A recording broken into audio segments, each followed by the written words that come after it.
Banter Podcast with Colin Geddis. Right about here, ladies and gentlemen, I want you to get yourself and your soul together. This man will make your liver quiver. This man will make your bladder splatter. Let's all welcome the world's godfather of soul, Colin Geddis. It's Geddis, actually. Geddis. Geddis. Geddis. Geddis. Geddis. Fuck you. Oh, we're back. We're back. What the fuck is happening, people? Welcome to the General Banter Podcast after God knows how long. What's it been? Let me just check for you. Once again, nothing's changed. We're back. The internet's slow. There's like, is there like music in the background playing there? Where's that coming from? Amateur. Some amateur shit. Yeah, we haven't had a podcast since, what's that, the 17th of January, I believe, if my eyes aren't tricking me.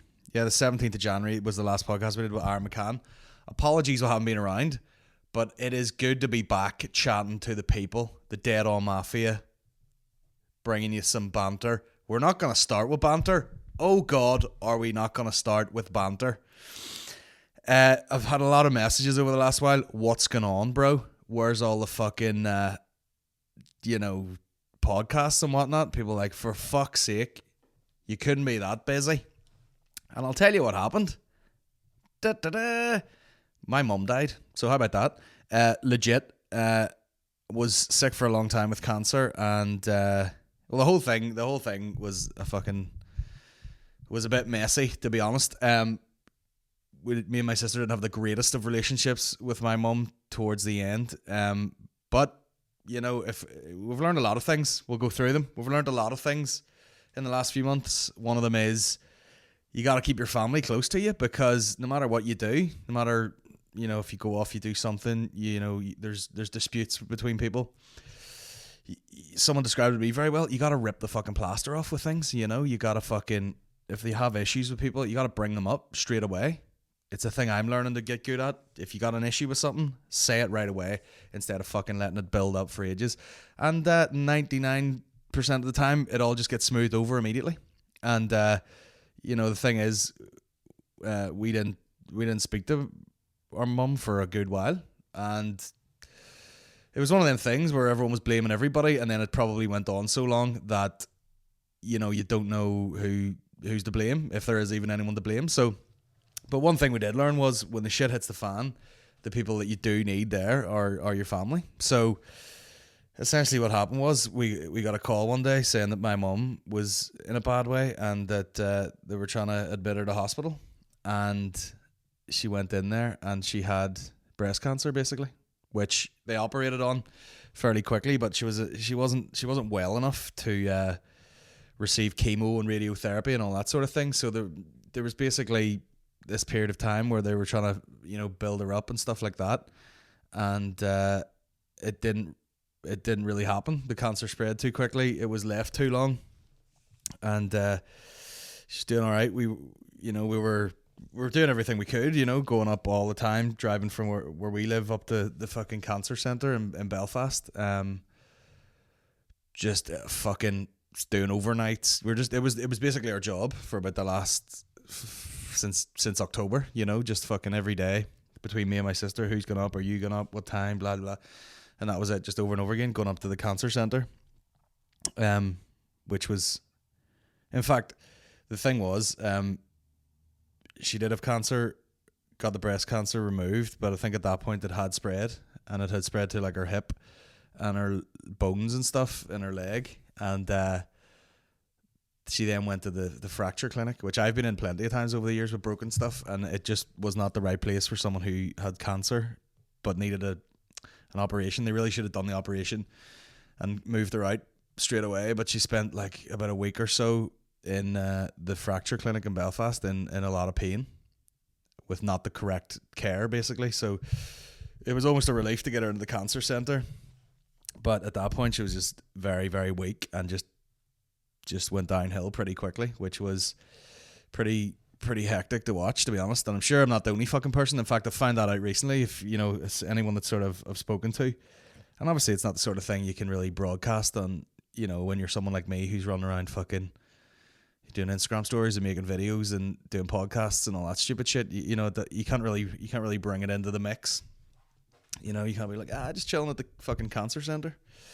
Even though it doesn't stop most people, you know what I mean? I did walk in one day and a dude was like, "Can I get a picture?" And I went like this at the fucking cancer center sign. And I was like, what the fuck? What? And he goes, "Oh, is it not a good time?" And I went, "What the fuck do you think?" And he's like, "Oh, I mean, idiot." You know what I mean? But where was I? Yeah, we were going up to the cancer center, which was just full of fucking absolute goddamn saints. You know what I mean? Towards the end there, his mum was like really sick. Some of the stuff you had to watch. You know, there was a point where my mum like was super, I don't know, basically she was in so much pain with the type of cancer that she had that it was eating into her fucking nerves and stuff, and she was just in absolute agony. And they basically had to keep her medicated, and a lot of the time you were so medicated, you were so full of drugs that you would just fall asleep, which unfortunately is like the best thing for someone in that condition at that stage. But they had a thing called what was it called? Terminal agitation or something. One of the male nurses, and isn't that sexist that you have to say male nurse? One of the nurses was saying to us that it's basically like terminal agitation. It's where like your brain physiologically changes basically, and you become very sort of just agitated. And she was angry and confused, and that was about the last bad night I think we had, which was actually me and Maureen staying all night, and it was 10 hours of just begging someone to let us give them drugs, basically, is what that was. Just standing over my mum going like she would sit there like you know, in a lot of pain, and then nurses would come in and be like, "Would you like pain relief?" And she'd be like, "No, I'm okay." Just because she was, whatever drug she'd been given before basically knocked her out, and she didn't really like that, even though it's a terrible thing, but you're at a point where, and no one can say it, nobody can actually say to somebody like, you know, you need to be given this, because it's just gonna be absolute fucking agony from here on out. Which is one of those things where you're like, you know, you start this whole conversation of like, you know, I don't know how many times I heard it where someone was like, "Oh, you wouldn't let a dog lie in that condition or something," and you're like, it's true. And you know, even when my mum was refusing sort of pain relief, you know, we knew that she was confused and, you know, scared and stuff like that, and it was almost the point where you're like, can we sit here and go, just give her the fucking drugs, like, you know what I mean? You're talking 2 seconds of discomfort versus, you know, fucking 12 hours of complete hellacious fucking agony. So I don't know, there was a whole lot of thoughts about that, and I think eventually my mum's cousin, I don't know what fucking, is that my second cousin or my something, I don't know, whatever that relation is, she was there, and she said you have to get verbal confirmation from the patient basically, and apparently what they had to do was basically sit with you know, with the drugs and kind of just sit right over and be like, "Are you in pain? Yep. Do you think you would like the pain to go away? Yep. Would you like some tablets for the pain? Yep. Or would you like some medication?" And as soon as she was like, "Yeah, I think I would," they just fucking put it in her arm, and that's how they had to give it to her. So needless to say, the last fucking 2-3 weeks have been very strange, and fucking just eye opening and scary. You know what I mean? You're looking fucking you're just looking at fucking mortality right in the face. It's fucking terrifying. And the weird thing is that the one thing I took away from it was just like, you know, you're sitting there looking at my mum like just obviously a shell of herself, not how you would know her at all, and you're almost just like, the death bit of it doesn't matter. Do you know what I mean? Actually dying, I think everyone's afraid of dying. Yet you seem to fucking go to sleep all night, no bother. But it's more or less the same shit. It's just like, it's like, what terms are you gonna fucking do it on? Do you know what I mean? Are you gonna fucking smoke from you're the age of 15 all your fucking life? Are you going to drink heavily? Are you going to not exercise? Are you going to just let a fucking injury or a pain or whatever just take over your fucking life? And then all of a sudden, you get something and, you have to go to the hospital, and the next minute they're like, okay, you have cancer. And I don't know, I think people get scared of, I don't think you should be scared of actually dying, because we've witnessed some deaths over the last while of people who were older and very, very fit, and then had one procedure in hospital that kind of didn't go so well, and they died. It was one of Maureen's relatives, an older gentleman, and he was at our wedding.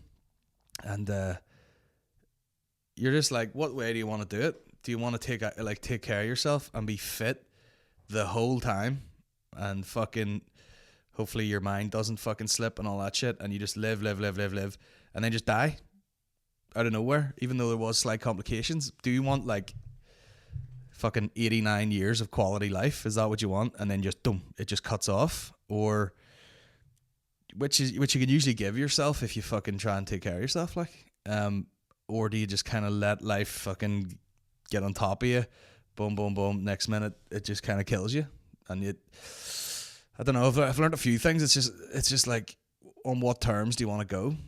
I would seriously suggest taking care of yourself, whether it's fucking eating well, or eating well, exercise, stay strong. Do you know what I mean? Stay strong, stay fit, put as much good shit in your body as you can, because if it ever comes down to it and something does appear, like a cancer or something like that, you want to be in good shape to fight it. Because I think the problem with my mum was she let it go so long that by the time she got admitted to the hospital, she was actually, without telling anyone, by the way, by the time she actually got in the hospital, she was so sick that they couldn't treat her, really.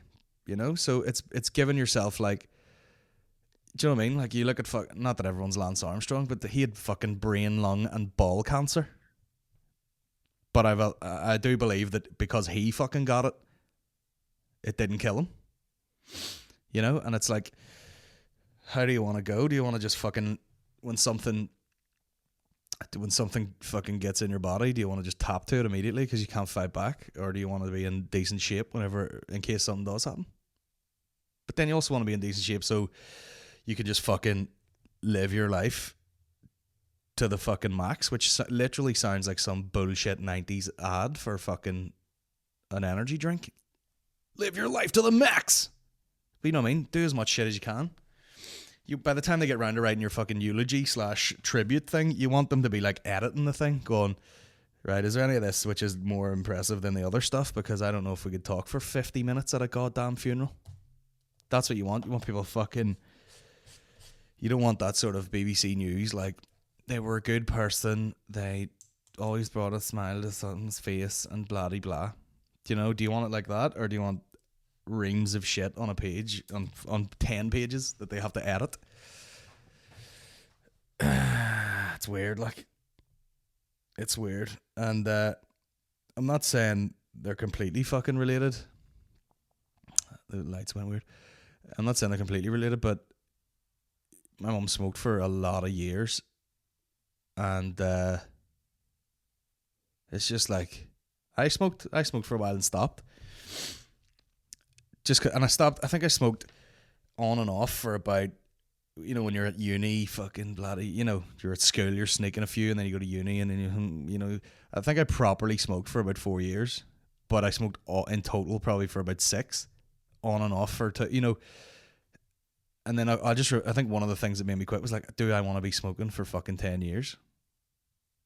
I was like, that sounds grim as fuck. So I think I just stopped one day. Because it's literally pointless.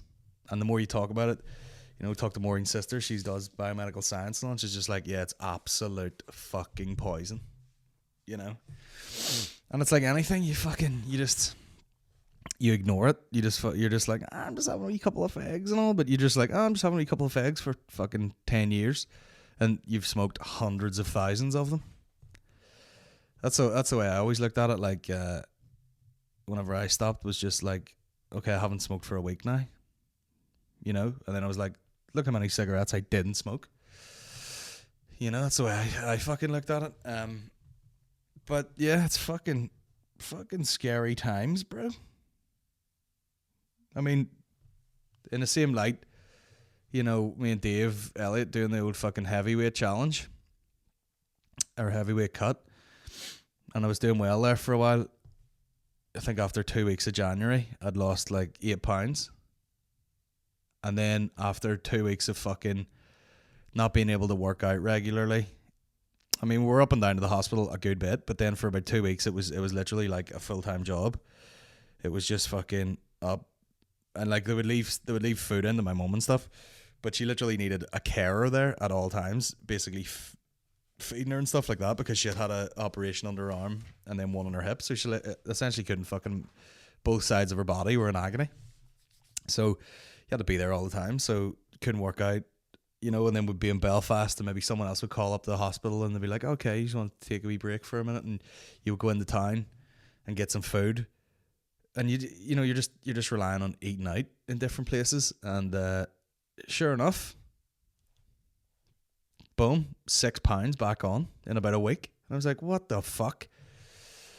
So yeah, you just gotta fucking, you just gotta be fucking aware every day of what the fuck you're doing to yourself, which is weird because you gotta, you know, you're trying to have that balance of you want to have as much fun as possible. So it's kind of like all those wanky quotes of like fucking everything in moderation, you know. But yeah, fucking strange fucking time, and you start to appreciate fucking everything a lot more when you're just staring mortality in the fucking face. You're just like, even the amount of time we spent on the motorway driving, and I was like, why do we complain about having not enough time to do shit? You know, when you know you're just like, well, we're in. You don't know. It's just like if we have time to do this, why do we not have time to do all the shit that we talk about doing and never fucking do it? You know, as soon as you can't do it, you're like, shit, we do actually have enough time to do everything, and we can do whatever the fuck we want. You know, it's very strange when you experience something like that. And like I said earlier, as soon as I started mentioning it and talking to different people, everybody's affected. Like, everybody's fucking affected. I know comedians whose parents have died of cancer. I know people who, and this is all very recent, people whose fucking parents have died from like alcohol abuse and stuff. I know who, you know, is people who have parents who are sick currently with different forms of cancer through smoking for too many years and stuff like that. And it's crazy. It's crazy. What the fuck? It's crazy how many people are affected. So I couldn't really say this before, but now I know what the fuck is they're going through. It's wild shit. And like, talk about fucking goddamn, I don't know how anybody does that fucking job, like working in those cancer centers. The patience that you have to have is insane. You know, just fucking taking care of people. And that one night, I think I skimmed over it a bit earlier. That one night when my mum was like just confused and angry and fucking in so much pain and wouldn't take medication. They like, all I could think about was like, you know, they would bring her in some, I was talking to her and I was like, you're in a lot of pain, let me get you some fucking pain relief here. And she was like, I might be due tablets. And I went, fucking right. Because that was like the first sign of her going, yeah, I might actually take something. I think I'm due tablets. And I went, right, sweet. And I fucking ran down the corridor and I was like, right, she said she would take tablets. Can you get her fucking diamorphine or whatever it's called in tablet form? And the girl goes, better yet, it's not even a tablet. It's like a little bit of just fluid that you drink basically. And and I was like, sweet. And I brought it back and the guy walks in. I don't know where the guy was from, but he's like, okay, Grace, we have your morphine ready for you now. And I went, bro, don't say fucking morphine. She thinks she's getting paracetamol or something. And I suppose it's an ethics thing, they have to tell her, like, but I was like, for fuck's sake, don't say that, bro. Just say it's 2 fucking Rennies. But like the patience they have to they just sat there all fucking night just waiting. And all I could think of is like, she got the morphine and she set it there and she goes, would you like to give it to your mum? And I was like, she'll probably take it off me. So I took it and then she refused it and then I set it to the side and then they stayed there. And this whole process too, this is like 4 a.m. Everyone's fucking eyes are hanging out of their heads. And you're just like, oh please, just trying to get her to take this pain relief. Because first of all, you can't watch someone in that much pain. Like if it was like, I feel like if I write a will, you know, which I feel like everyone should fucking do at this point, I would write a will. I'd be like, if I was in that state, anyone is free to fucking just put a pillow over my fucking head. Seriously, because it's just like, it is brutal to watch. But yeah, the people at the cancer center are unbelievable. Just like, literally just a different breed of human, like crazy. And there was a girl, Donna, who's actually been to a bunch of gigs of ours and stuff. And I actually recognised her after I was talking to her for a second, but do you know when you see someone out of context and she was talking away and I was just like, it's fucking crazy, like, what a small world. But yeah, all in all, rough, you know? And yeah, just rough as shit, bro. Rough. So what I'm saying is, take care of yourselves, have as much fun as possible. Because there will come a time. Because the deathbed is fine. Don't worry. You're just going to fucking die. You'll not know much about it, hopefully. And that's it. So just fucking crack on with whatever you're going to do the whole fucking time. Read a quote. Not one for quotes. What am I? Instagram? Let me see. And by the way, I'm sure there's people out there, anytime I've had Maureen on talking about something dodgy like the fucking Ulster rugby rape trial and all that shit, people are like, oh, this isn't a comedy podcast. This is it, bro. I'm not good at lying, so here's the fucking... That's it. That's the truth. That's where I've been. I'm not going to come in here and fucking bullshit it. What are we talking? 23 minutes. The rest will be good banter. Here's a great quote that I read from Black Flag frontman Henry Rollins. Get this tattooed on your fucking chest, right?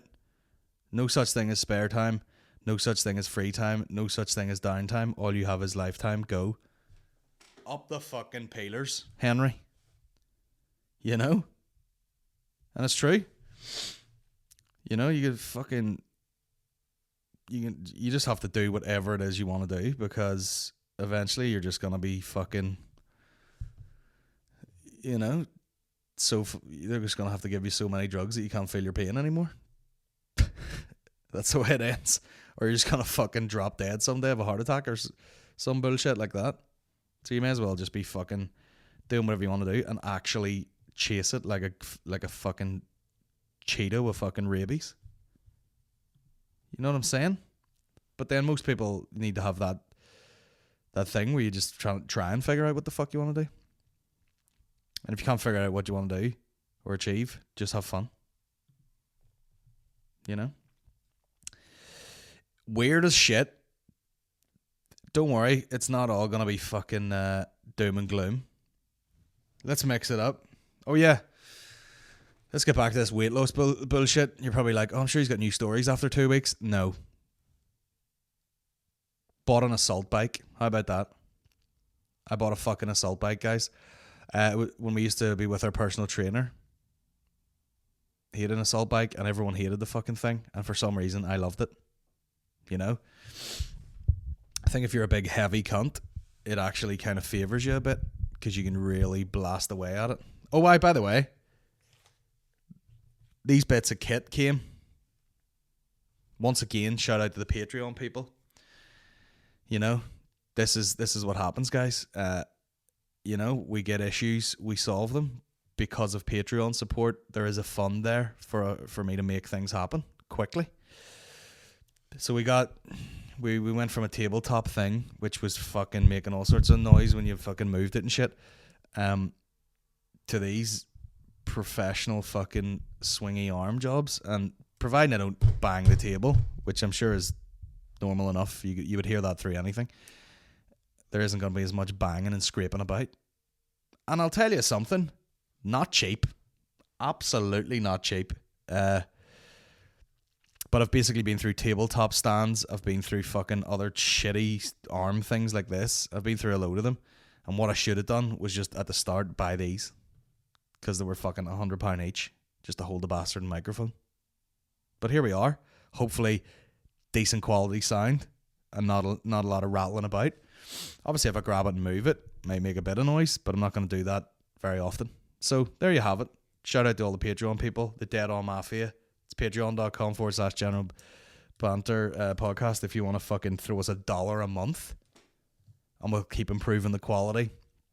I think the thing that I want to do is try and put out something for Patreon people. I mean, a lot, even Blind Boy doesn't do fucking anything. He's just like, please support me. Vapes away down the mic. I'd like to give the people something. And it might be exclusive to Patreon for a while. I don't... the number of people who donate to the Patreon versus the amount of people who listen to it is a small percentage. So you might get maybe fucking... It might... What would it be? It could be 1%. It could be 1% of people who listen feel like they want to contribute to the thing. So what I want to do is... It could be less than 1%. I don't know. I haven't done the maths real quick. But I want to do something that goes up on Patreon. And I want to do this sort of quarterly. And I want to do it with like live podcast recordings and stuff, and give it to the Patreon people and be like, yous are getting to hear this and no one else is really at this point. So whether it stays up for... Maybe I just do it on a cycle. I put something up and then 3 months later I put it out for general release, basically. So yeah, that's what I'm going to do. But the next thing, which I should have been working on already, but of course, you know the crack now, is the comedy special that was recorded at the Limelight. And literally, I think a day would get me through that fucking shit, to be honest. And then I'll decide what other sort of like little bits I want to put in and take out and whatever. So that'll be the next thing. So once I get started on that, I'll announce a date for the Patreon thing. And if you want to see it, fucking 3 months before everyone else, sign up to the Patreon, because it'll be exclusive to the Patreon page, which we'll make private. So there you go. And then once it's done, we'll think of another thing. Maybe a pilot for the Blood, Mud and the Beer and stuff like that. So yeah, you will get exclusive content. And it won't be like, oh, here's a fucking, someone doing a bit of a Snapchatty bullshit. It'll be like an actual fucking product that you'll be able to see and download or listen to or whatever. So there you have it. Yeah, I bought a fucking assault bike. Getting back to that shit. In the weight loss weight loss adventure. I'm hoping to, whenever me and Aaron McCann used to try and lose weight, I'm pretty sure I read a fucking 294 on the bastard and scale one day, which was disgusting. Okay. And then after training and still eating like a dickhead, I think I got down to like about a natural kind of, it was like 285. And then whenever I started losing weight at the start of January, it was like 28. I think it was 2 or 3. And then my lowest weigh-in was 275. And then when I went to weigh in again, it was 279, which meant I put weight on. So, we're dropping weight. But the problem is, it's the winter and it is fucking freezing and it's hard. You know what it is? It's not even the cold that you're dealing with, but it's like, say if you were like, I want to go do a workout in a garage that's outside, or you want to go for a fucking run or something. The effort it takes to put all that shit on and then make sure you have a goddamn towel for your fucking car because you're driving to a park to run around or something. Like, it's just effort, isn't it? And, I was talking to Maureen's dad. Oh, he's my father-in-law now, is the connection. And he was like, oh, I'd love to get one of those assault bikes. And all the gym equipment that we bought is in his garage because he's got a big fucking shed. So he cleared one side of it, and we sort of have been going halfers on the fitness equipment.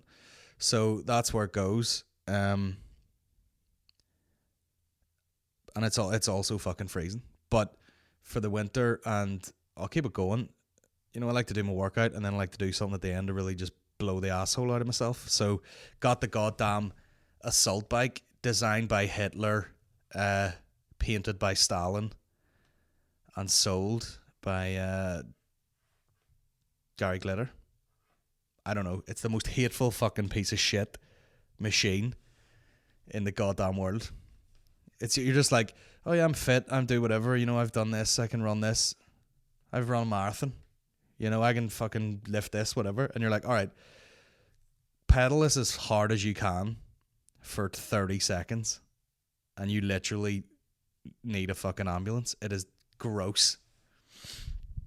But for some reason I love it. You know, I fucking absolutely can't get enough of it. So yeah, that's what I've been doing recently. And I feel like, you know, you could really do a hit session. You know, you could just you could sit on it for 20 minutes and, you know, for 20 seconds and every minute, just give it fucking stacks. Just and then just rest. And that's how you can get your high intent. And it's full body. The arms go and everything. Sometimes to warm up, I'll just take my feet off the pedals and just move the whole thing with my arms just to get the shoulders warmed up and shit like that. Now, I have a pain in my shoulder right now, and my left shoulder as well, which is the number. Is it not like you're having a heart attack type shit? Oh, I forgot to tell you. The big man. Now let me just fucking. Where's my phone? Let me just see something here. James McKegney, okay, fellow comedian, is he sent me a message. I asked for questions for the podcast. He goes, maybe he doesn't want his name given out, but sure, fuck it. Everyone suffers the same shit, don't it? Mind you had a load of people write in about ways to deal with anxiety. What were the best tips you received? Because recently mine's been raping my ditties. And that's the fucking thing. Everyone gets it. I've had anxiety for fucking since I was in uni, I think. Before I even would have known what the word anxiety was or any of that shit, you know what I mean? I was like, yeah, I got anxiety. And by that I mean, I would just like sit in a class or a bus to fucking uni or something, literally like, anyone not breathe either, or is it just me? So it's been going on for years, and then it would be quite high. And what happens is, you know, basically, I went to CBT, right? Finally went to fucking CBT, which is what every fucker talks about when they talk about anxiety and depression. All right?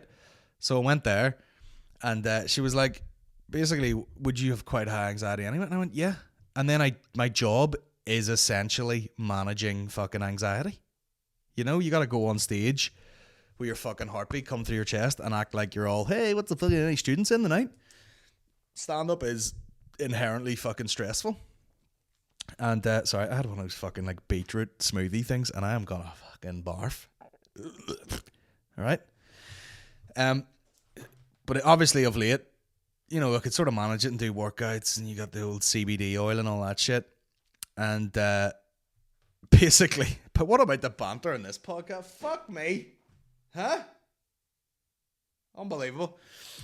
But I went in there, and she goes, "What happens to you? What your problem is? You start with quite a high level of anxiety, and then something like this, like, you know, the death of your mother, makes it go fucking crazy." Because I was literally like, I was getting exhausted. I was that fucking anxious. I was like, I would hit the afternoon, and I'm like, I have to just go to bed right now, just lie down and fucking rest, because I'm fucking climbing the walls here. And so, fuck up with this goddamn signal. What about phones, eh? What about fucking phones? I'll turn it off. So, what the fuck was I saying? Oh yeah, so here's what I was doing. Obviously, the scary thing about anxiety is if you read the list of side effects from anxiety versus the list of side effects when you're about to have a fucking heart attack, they're about the same shit. They nearly feel the same. Oh, you have cold sweats and chest pains and shortness of breath and fucking all this shit, and it's more or less the same shit. Oh fuck. But I think I went to CBT, and it was actually the day before my mum's funeral, and I was like talking to the woman, and first of all, she was just sitting across the table like, okay, this isn't really normally what I deal with, but okay. But I was just worried. I was like, I've been feeling like this for so fucking long that I was like, I think I might just go to the doctor as well. Go to CBT and then just go to the doctor and have them rule out a few fucking things. So I literally went to the doctor. First of all, I was telling him all this shit, and he's like, okay, and he was talking about you could be on medication. He goes, you probably don't want to be on medication, really. And I was like, well, not really. Depends what the side effects were. Like, if it absolutely worked and it was grand, I would take the fucking stuff. Like, but I don't really want to have to rely on it. And he goes, right, well, just do a bunch of other tests. And he like, I was literally like, my blood pressure must be fucking through the goddamn roof because I'm spending 8 hours of my day stressing like fuck. And he did it, and he goes, nah, it's at the higher end of normal. It's just which probably happened because he's doing my blood pressure. I'm the type of cunt would be getting blood pressure and be like, oh God, he's about to tell me I'm going to fucking die here. And then it would naturally go up. But he's like, no, it's just on the sort of higher side of normal, but it's still within normal. Like, and I was like, okay. Listen to my heart. He's like, that's grand. Then he went, oh, that's the thing. He goes to put the fucking blood pressure thing around my arm. Now, is this humble brag of the century? He puts it round and it goes, and I feel it getting super tight, and I'm like, it feels like it's about to fucking pop. And it comes up on the screen, error, right?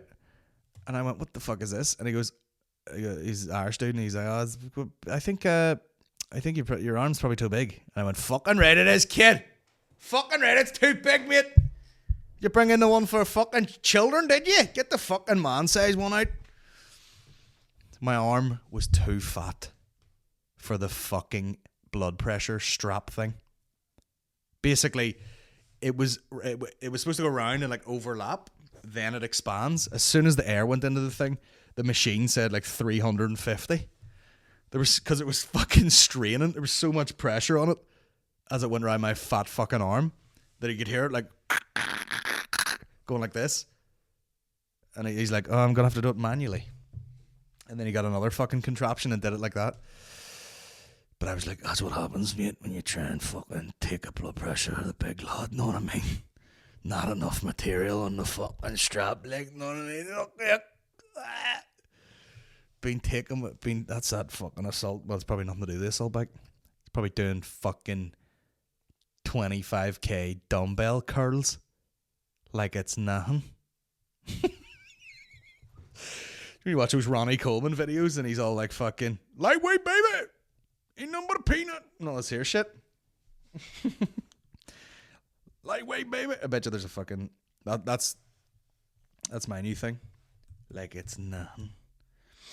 Ronnie Coleman lightweight, baby. There's gonna be in 20 years. There's gonna be one of these of me, and it just says like it's nothing. Come on, internet, you fucking BT pilot. Yeah,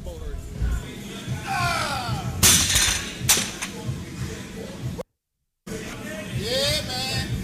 I ain't messing around. All right, this is not a great thing. Yeah, he'll just run around like fucking lightweight, baby, and there's like 400 kilos on a barbell. Lightweight, baby. He's another one of those dudes with a voice. He should be like, let's lightweight, motherfucker. And he's like, yeah, man, lightweight, baby. Now, does Ronnie Coleman have a spine anymore? Or is it just a pillar of dust? Because that's what he has at the minute. And then he'd be like, I'm just out of the hospital. And I had my fucking pelvis fused to my neck muscle. I don't know science words, but it was my pelvis to my neck muscle. And I'm back in the gym. Doing some motherfucking dumbbells, even though literally my bone dust is falling out my anus. Lightweight, baby. Yeah, buddy. Yep. I don't know what weight that fucking dumbbell must be, but I'd take a shot at probably 60k. Must be. Yo. go. Yeah, buddy. Let's do this. Man. Wait. Nothing but peanut. 140. £140 per fucking thing. Yep. So, like, I don't know what Maureen would weigh, but it wouldn't be 140. Time to show Gus how this supposed to be done. Oh! That was super heavy.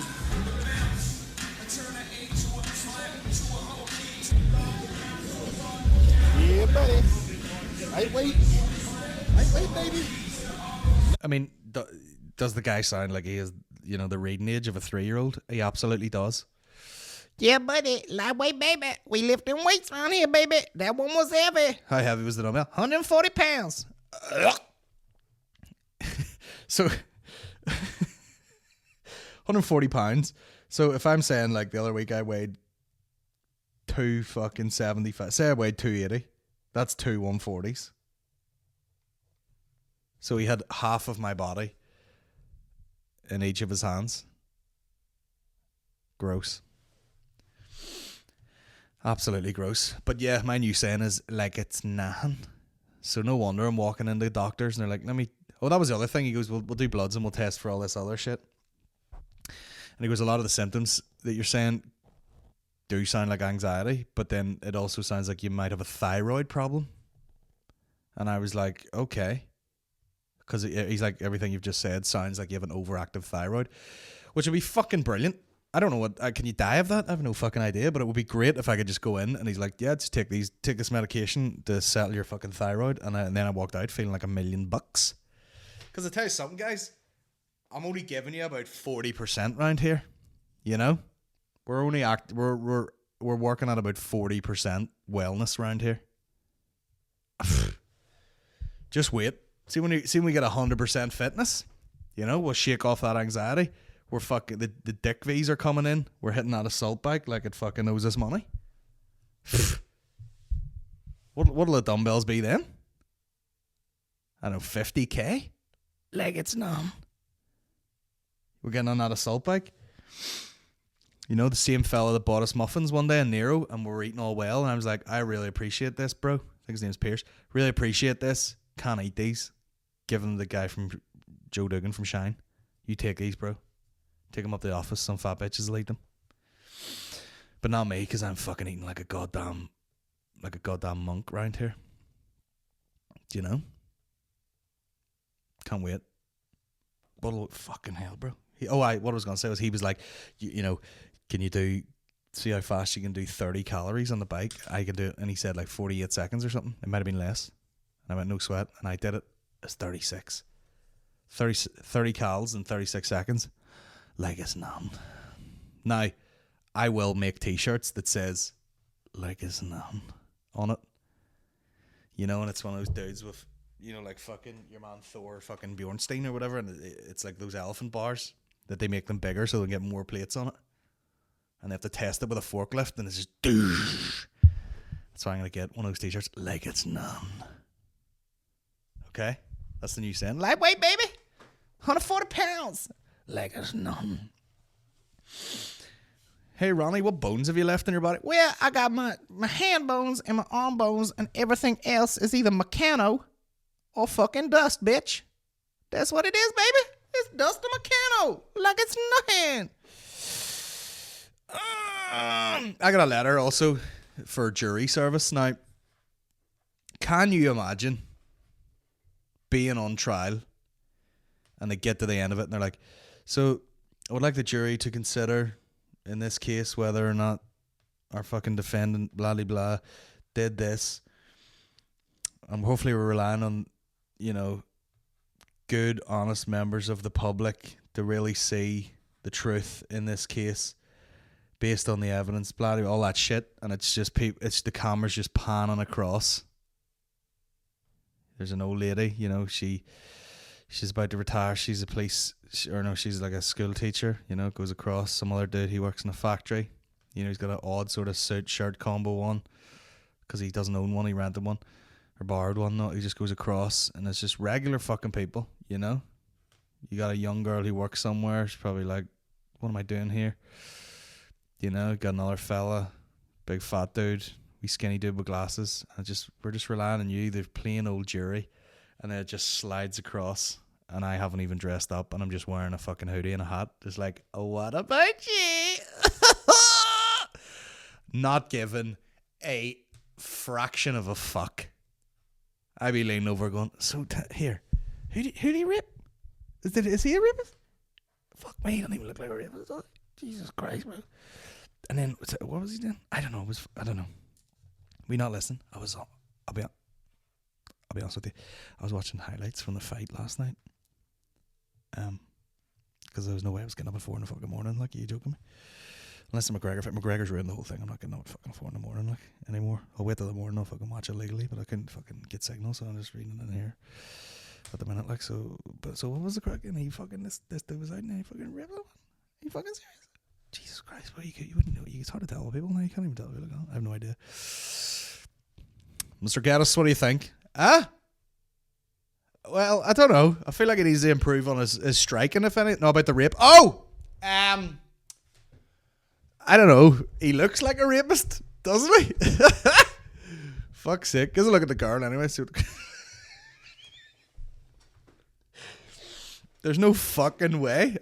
The letter went to my dad's house for some reason. He's giving me that, like, oh fuck, there you go. You might have to do jury service. I did hear from a well-known comedian though that he contacted him and was like, listen, I'm not really anonymous, you know, because he's like, my name is on posters and there's a list of places where I'll be and I can't really fucking go in there. He's like, I'm on fucking TV, for God's sake. I can't go in there. I'm not an anonymous person. And they let him off. So, from jury service, not from jail. But yeah, I might have to do a similar thing and just be like, if you go, you know, if anyone, who's anyone, with a fucking internet connection, they're gonna know who I am. So I can't be there, I'm afraid. Also, you're overestimating my fucking see if I get called in and it's literally like you were drink driving, you were caught over the limit and you fucking killed someone's sheep and they just send him to jail immediately, I'd be like, sweet. If it's anything ongoing, not a fucking chance, bro. No way could I be involved with that shit. I know it got a bit rapey there with that goddamn jury service thing. Let me just it's old news now, but let me just watch this fucking Gillette thing. I literally have saved this. I have not seen this video yet. Hold on.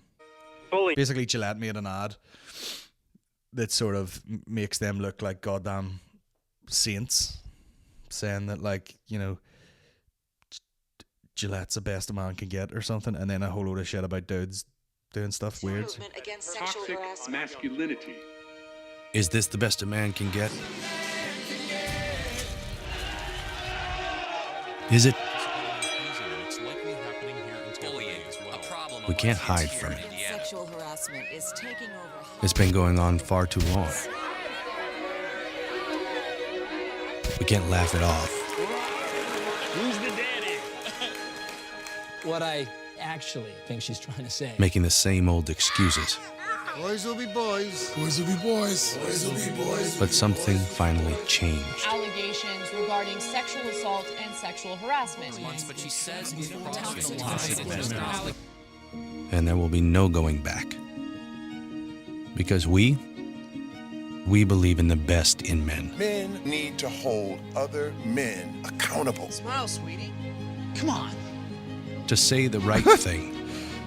To act the right way. Bro, not cool. Not cool. Some already are. In ways big Yo, men. and small. I am strong. But some is not enough. It's not how we treat each other, okay? Okay. Because the boys watching today will be the men of tomorrow. And you're assuming that wee ginger cunt's gonna grow up to be a man. How fucking dare you, Gillette? I don't know. I mean, like, I don't even know what the point of that fucking thing was. That could have someone could have just made that and put. Do you know who could have made that? Like a feminist fucking group, and just put that out with no Gillette bit on it.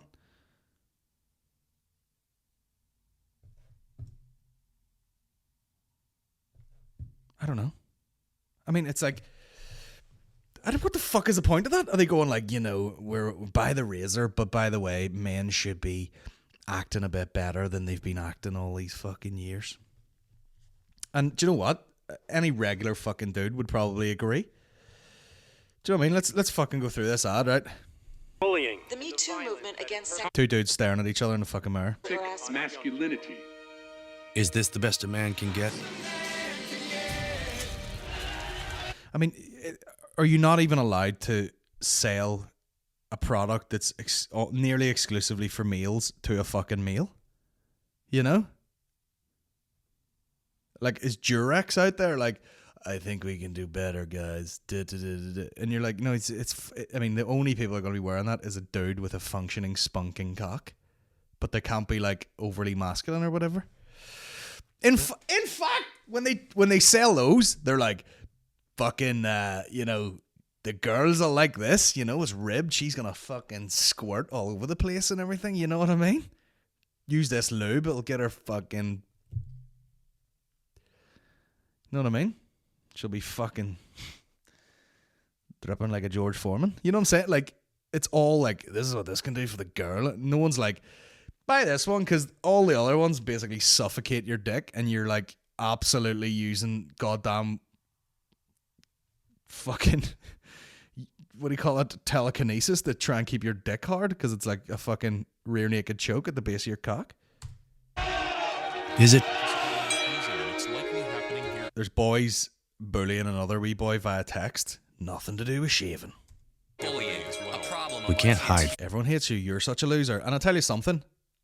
I'm no psychologist or sociologist or whatever the fucking word is, but I fucking guarantee you that the abuse that girls give each other online absolutely swamps the abuse that dudes give each other.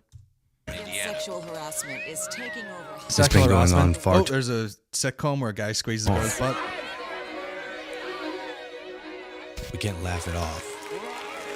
Who's the daddy? What I actually think she's trying to say. Making the same old... So a girl's in a boardroom there and she says something, and then this... But here's the thing. Any regular dude would go through every scenario with this and go, he's a ball bag. He's a creepy bastard. He's a ball bag.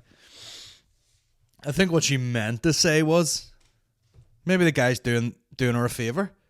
She says something smart and intelligent, and then he'll go, what she's trying to say is, for you fucking retard fellas around here sitting talking about American football, scratching your bollocks. Maybe you don't know the whole scenario.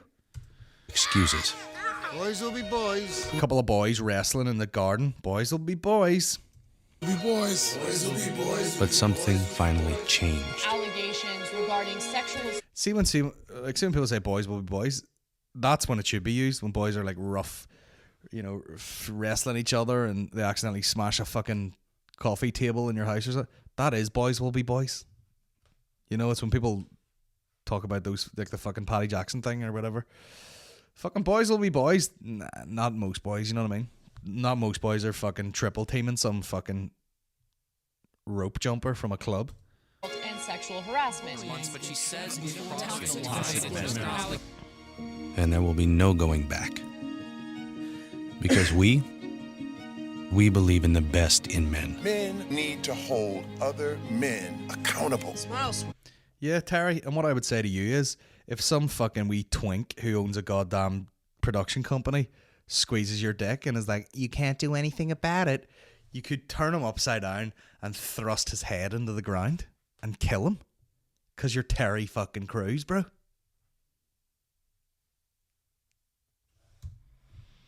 Come on. To say that... So, first of all, there's a dude at a fucking party with a camera like, hey, smile, baby. If he was at a party, at a pool party, everyone would be going, why is this creeper got a fucking like a full giant camcorder on his shoulder? Thing. A lot of the guys in this are just asshole guys. If this was real, the right way. Bro, Guy sees a girl walk past, goes to follow her, and his mate's like, Not cool. not cool, Son. man, not cool. Of course it's not cool to just be standing on the street and a girl walks past and you go, oh shit, and just fucking chase her down and be like, hey, what's... Nobody does that in a nice way. Nobody chases someone down and is like, oh, I'm sorry, I just wanted to say, you know, like, fucking... It's all like, hey, you want to fucking suck my dick? Already are. In ways big and small. By the way, see that clip of the dude who interrupts two teenagers about to fight, and he's like, you know, you're young black men, you shouldn't be fucking fighting each other.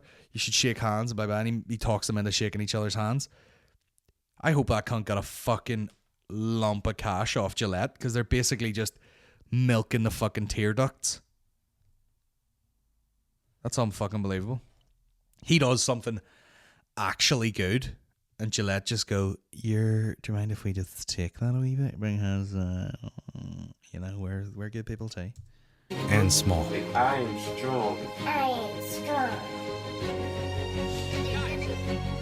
But some Yeah, that bit where, like, the dude runs over and breaks up the two kids fighting. is not enough. I know we're not supposed to be being all toxic masculine and all, but, like, he looks like the type of dude would break up a fight. It's not how we treat each other, okay? That's not how we treat each other. What if you can wrestle each other for the crack? You know? There are clubs in Belfast where people pay a lot of money for a monthly subscription to fucking wrestle each other, and they're grown men. Okay. You okay, buddy? Because the boys watching today will be the men of tomorrow. Let me tell you something, Gillette. There will be no fucking men of tomorrow. It'll be like a crime to be a fucking man. Until you need some man shit done, and then everyone's like, You know, we've all witnessed that recently. You know, when it comes to funerals and shit. You know, everyone acting like, goddamn, they're on a fucking moral high horse the whole time, till it comes round to, like, you know, the nitty gritty, like paying for stuff, and everyone's like, shit like that. You know, that is toxic masculinity. Someone left that into my car and then do a bunch of shit that I'm not willing to fucking do, because I just don't do that shit. I mean, I feel like dudes can't do that. Women can do it a lot, where they just go like, oh, I do not do this. You know, we have a little back kitchen in our house. It's probably called like a utility room, but still most of our products are in the fucking house. And this is another thing that fucks me off these days. Is anyone doing their job? You know, like, why am I doing the job of a shop assistant? If you don't do that, and your bags are over there. Oh, can I get milk in that? The milk's just over there. What the fuck am I paying? This coffee should be £1 if I have to make it myself. The other thing is bin men. You know, why have I to sort into 3 bins? You know, 3 fucking bins, and then a guy comes along and will still be fussy about it. Oh, you've seen you made one mistake there, can't take it. So now you have 2 weeks worth of shite. And you're like, what are you getting paid for? You're the fucking bin man. You know? It's like, imagine going into the barber and he hands you a pair of scissors and he's like, I'll just watch you do this. You're like, no, I'm fucking paying. I'm saying that, I've never been to barbers in my fucking life. But it's that sort of idea. And what will happen is at our house, there'll be a little thing, a little green bin full of fucking old food. And then we've had to buy a box, which is kind of the interstitial, is that the word? Like the intermediate, is that the word? I don't know, like the fucking purgatory of fucking plastic products. Like, oh, that's done, let me leave it in the box, and then that'll accumulate, and then I will have to take that out to the blue recycling bin, because Maureen's not going to do it. She'll be like, oh, that involves... Oh, sorry, no. I'll take it to there, and you will then take it outside, because I don't do bin stuff. And you're like, okay, but if I'm not available to do that, are we just going to end up with what looks like all of the contents of the blue bin sitting in a box in our little back kitchen. And God forbid you put that in the fucking regular rubbish bin. Or the guy will lift the lid and go, I don't know if that's going to agree with the bin lorry here. Bro, let's not pretend like you're not going to fucking dump it in the sea here. Take it. You know? I don't even know what the fuck the best a man could get. You don't know what a fucking razor's for. You know what I mean? Me and Maureen use the same razors. You know, the fucking Wilkinson Sword Hydro 5 or whatever. We just buy a shitload of the heads. She has one and I have one. Same fucking thing. You know, you don't know if there's fucking drag queens out there just fucking shaving their asshole. The best a man can get with the men of tomorrow. You know, and some fucking drag queens just got the ball bag stretched out like across the table and they're just like, there you go. Best a man can get. You know what I'm saying? You don't know what the fuck people are using it for? Best man can. I haven't wet shaved my face in fucking years. You know? Just letting everyone know that they're sound. Just before you bow. Oh, I'm sorry. We'd like to apologise for just being a man. But what we have done is pretend like we're sound, but also buy our stuff. Suck my fucking male dick, Gillette. How about that?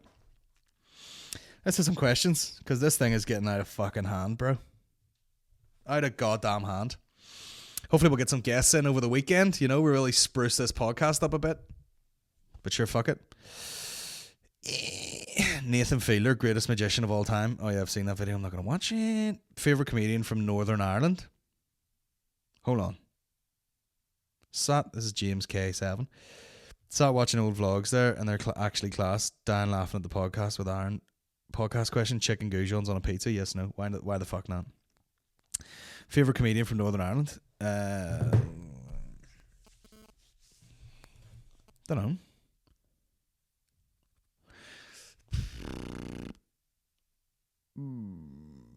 I don't know. It's weird because I'm actually fairly friendly with most of the ones that I think are good. So I don't know. I think I would probably have to say Aaron McCann. Just because I've seen him from like the start,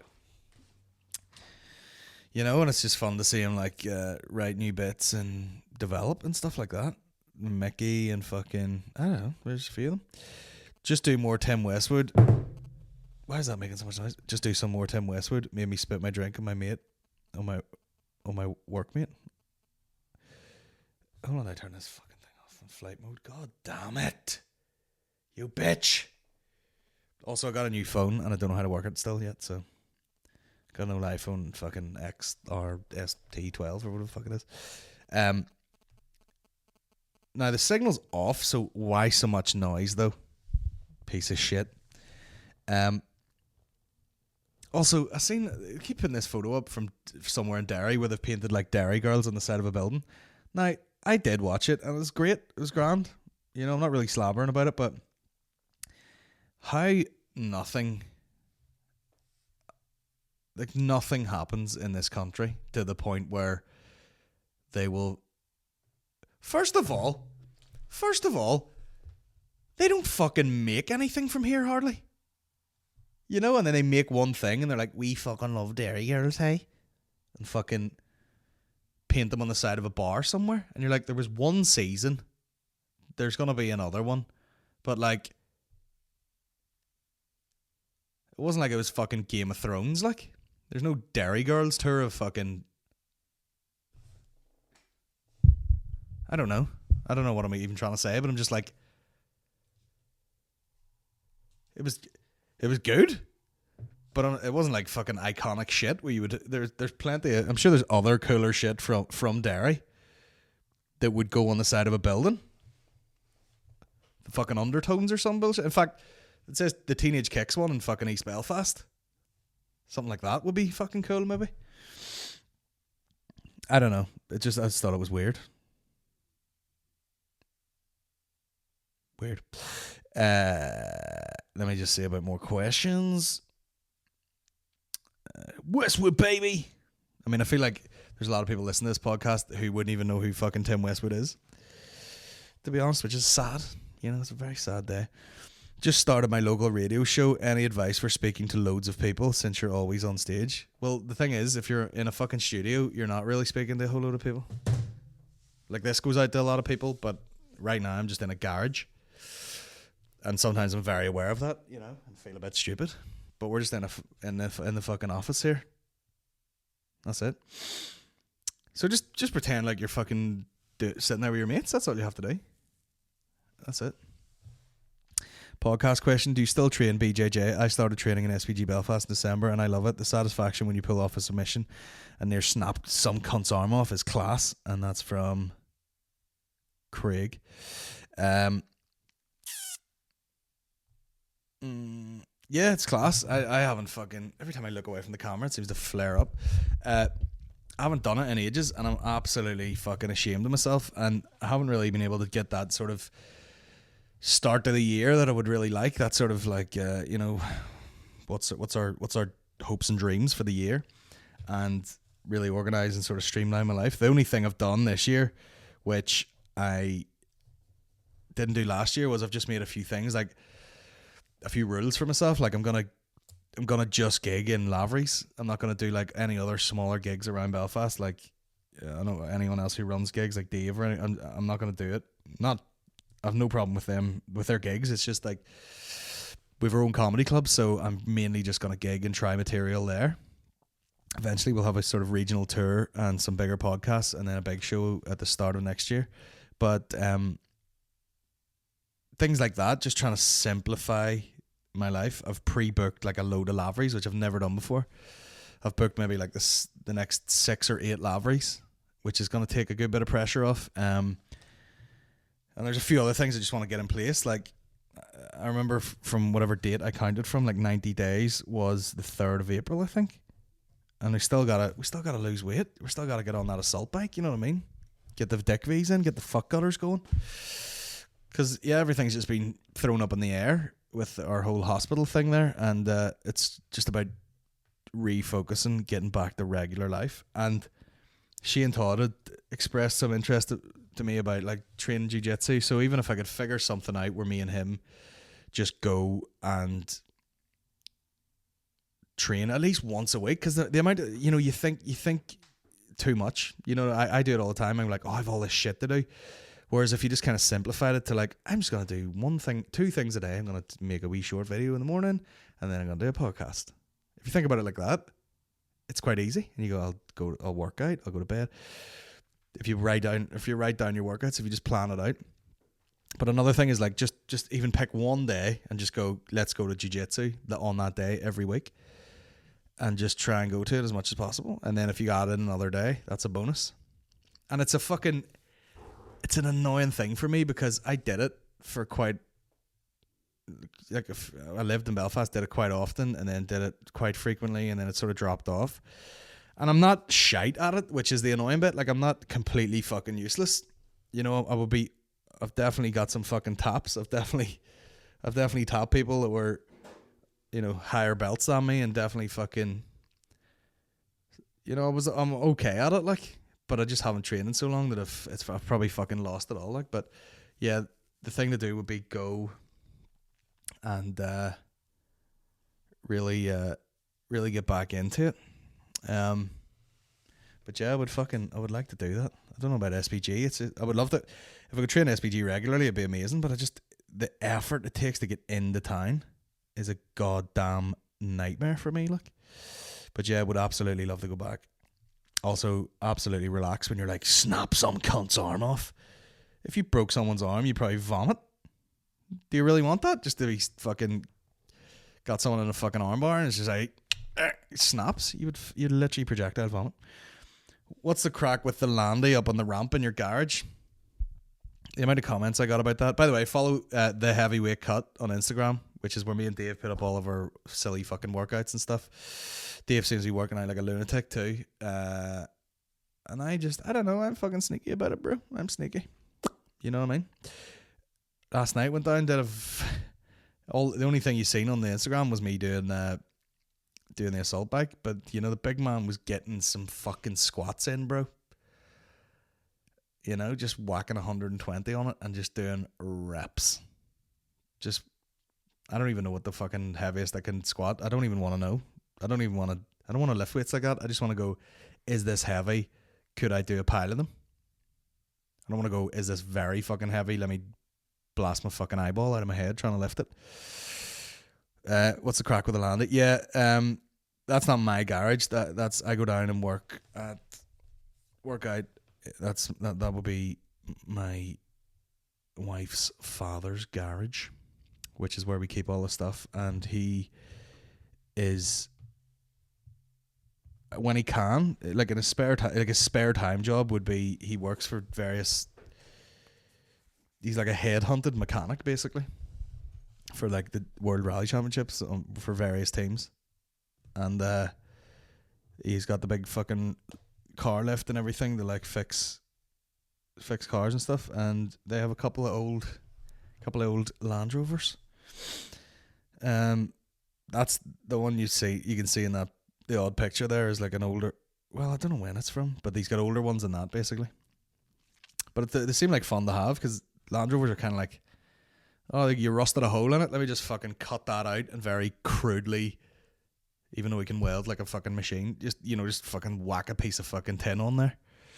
And maybe not even paint over it because maybe people like that. I think people really like that with Land Rovers. Like it looks like it has been used for work.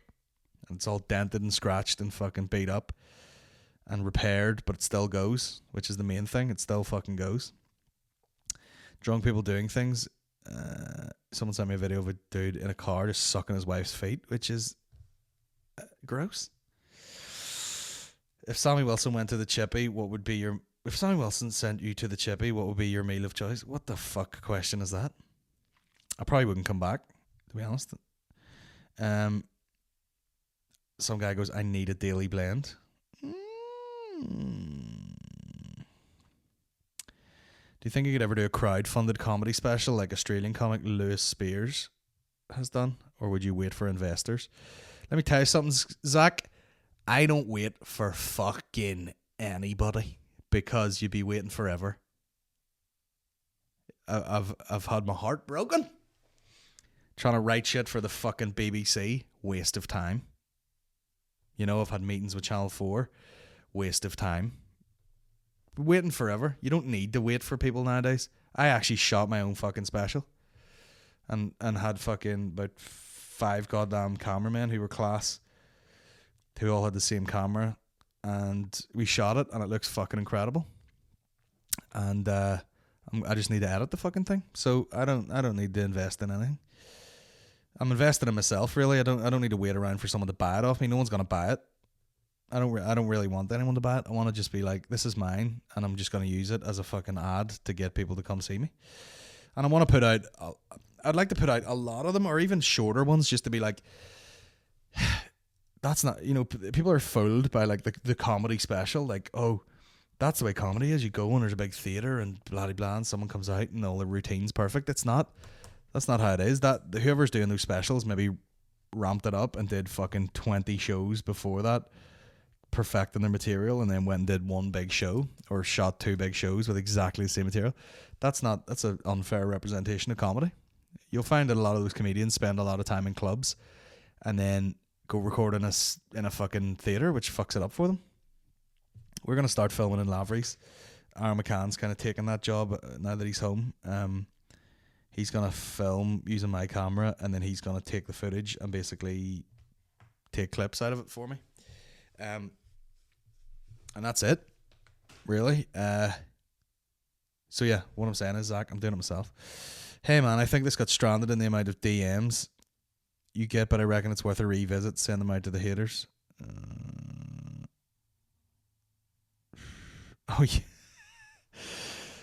Hey man, this sponsored ad popped up on Facebook. Must have come from all the podcasts I've listened to where you invite absolute waltz to snorkel Uranus. Proof our phones are being tapped if I ever needed it. Listening from Vancouver. McPeasus. Shout out to that dude. I don't know your real name because this is a screenshot. Bitch. And then it's a picture of a hat that says butt snorkeler on it. 35 quid, bro! Shit. Yeah. Incredible. Is Port Rush the Jersey Shore of NI from Quinn Licious? I don't know. It might be Bundoran. Who knows? Depends which one's Nah, Portrush is pretty fucking trashy. But I love that fucking North Coast. My granny lived up there for years. Still does live quite close there.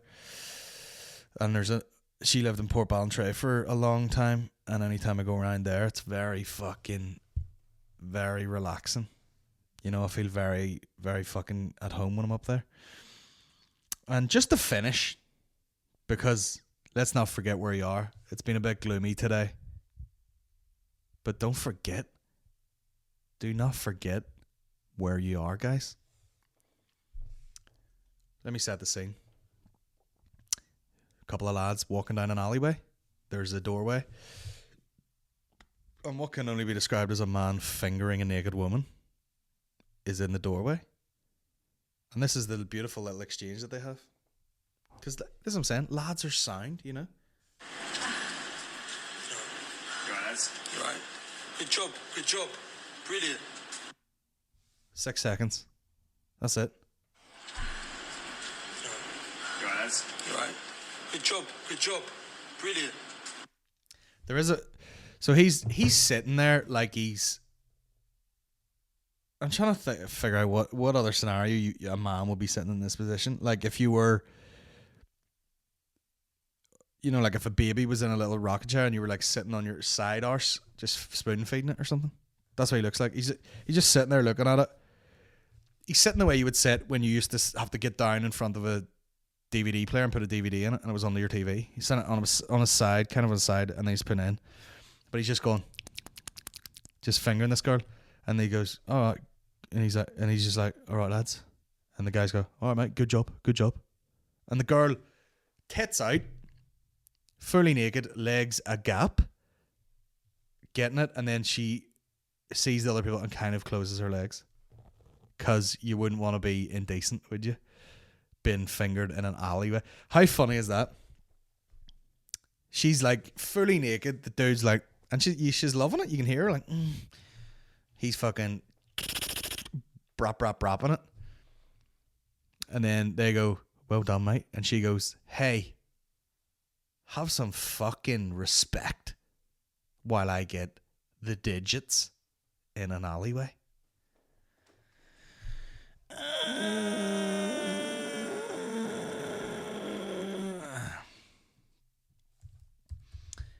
Gross. Absolutely gross. But anyway, we'll have to wrap this up because we don't have a lot of recording time left on this. So we're going to get the fuck out of here, guys. It's been a weird one, but it's been quite therapeutic for me to be able to come on and talk shit to you people. Hopefully it's of some sort of help if anyone else is going through similar scenarios. Not the most banter there's ever been on the General Banter Podcast, but here's what we do, guys. It's the Dead On Mafia. We deal with truth and reason. That's what we fucking do around here, okay? Huh? And by the way, one more time, let's read out that fucking quote, because that's a great quote. Of course, can't find it. Couldn't find you a video of someone getting fingered in an alleyway in a heartbeat. Can I find you a nice quote? Bit harder to come by. Yep, this is all we're fucking learning from this. Shout out to Henry Rollins. No such thing as spare time. No such thing as free time. No such thing as downtime. All you got is lifetime. Go. Just take that away from this podcast. Not the woman getting fingered in a fucking alleyway. And just talk to each other, guys. You know what I mean? Rip the plaster off life. Just fucking deal with shit immediately so they don't build up and turn into fucking poison. Alright?